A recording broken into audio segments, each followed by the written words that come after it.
তিনু বাউড়ির রবীন্দ্র জয়ন্তী, লেখা দেবেশ ঠাকুর, আমি সুমিত বন্দ্যোপাধ্যায়। ক্লাবে ছোঁড়াগুলা মাইকে বইলেক, হেই সত্য চলে আসুন। তো ফুটো সানকিটো নিয়ে আমিও চলে এসেছি।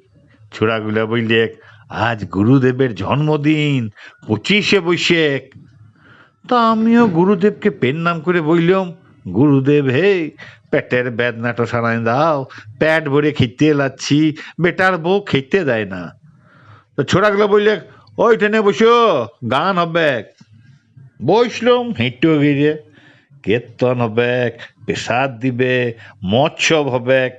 সামন্ত মশাইয়ের গুরুদেব ছিল তখন যেমন মৎসব, বড়ি টক আর বিউলির ডাল, আহ! গান হইল, লাচ হইল, বক্তিমে হইল, কিন্তু পেশাদ দিলেক নাই। আমি বললাম, হে, গান গাইলে টুটি ফাটায়, লাচ কইলে মাজা দুলায়, ধূপ ধুনো ফুল মালা চড়ালে লকড়ি লগন্ডা, আর পেশাদটি দেবার সময় দাঁত বের করছে কেন? কি অলেহাটি ফুকুলেছি। ইচ্ছা আসুন তো, আরে পেশাদ দাও কেন? সেই বিয়ে থেকে ঠাঁই বসে রয়েছি, সে কি তোমাদের এড়ে বিয়েনো দেখবে বুঝলে? আকাশের মেঘ লল পাইছে, তাও উঠি নাই। পেশাদ দাও কেন? দাও পেশাদ, নাকি সব পেশাদ তোমরা নিজেরাই খাবে? স্বাধীনতার বইন্দে যেমন সামন্ত খেয়ে এলায়।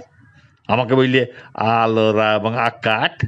একজন নম্বা বাবু শান্তি কীর্তন গাইতে আইছিল, বললে এই মুখ্য দেশটায় কিছু হবে নাই।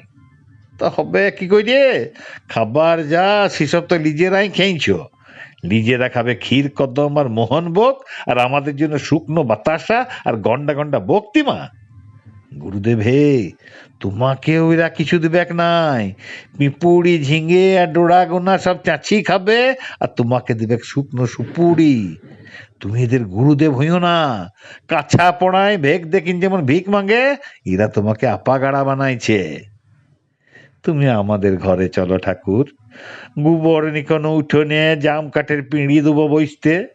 শুকনো বাতাসা ভক্তি লয়, সাঁঝ পিদিমের ভালোবাসা দেবো। আমাদের উপারার ধারে একবারটি চলো কেন ঠাকুর, শুধু একটি দিনের লেগে, একটি বেলার লেগে, একটা ক্ষণের লেগে।